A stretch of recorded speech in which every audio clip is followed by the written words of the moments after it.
Efa ndresaka an'izay sehatra ny fampandrosoana izay anisika manohana hatrany firenena malagasy mba hisian'ny fandrosoana eto Madagasikara ny vondron'ny firenena mikambana.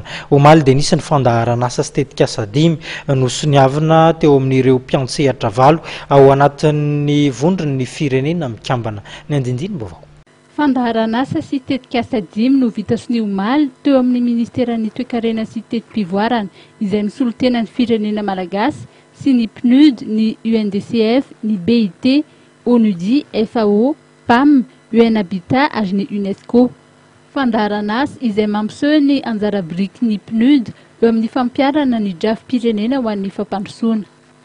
Ny nataondroany moa zany dia zavatra roa, ao ny fanaovan-tsonia iarahan'ny fanjakana malagasy izay soloan'ny ministère de l'économie tena sy ny PNUD amin'ny alalan'ireo agence anankivalo ao aminy fanaovan-tsonia ireo tetikasa mahakasika indrindrandrindra ny ady amin'ny fantrana iarahantsika manao ao ihany koa ny tetikasa mahakasika ny gouvernance.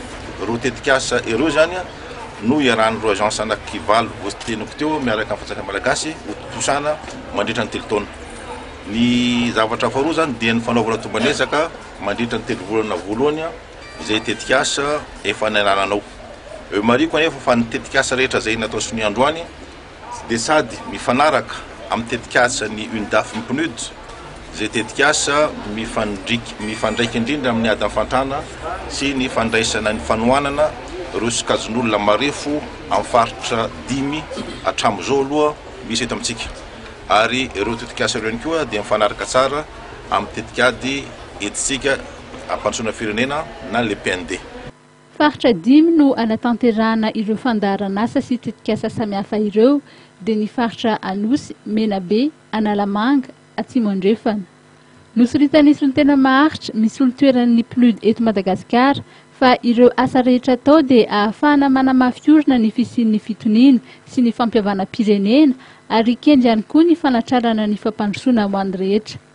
Nisy ihany koa ny fanaovan-tsonia niarahana tamin'ireo fikambanana tsy miankina amin'ny fanjakana toa ny Search for Common Ground sy ny Louvain Développement.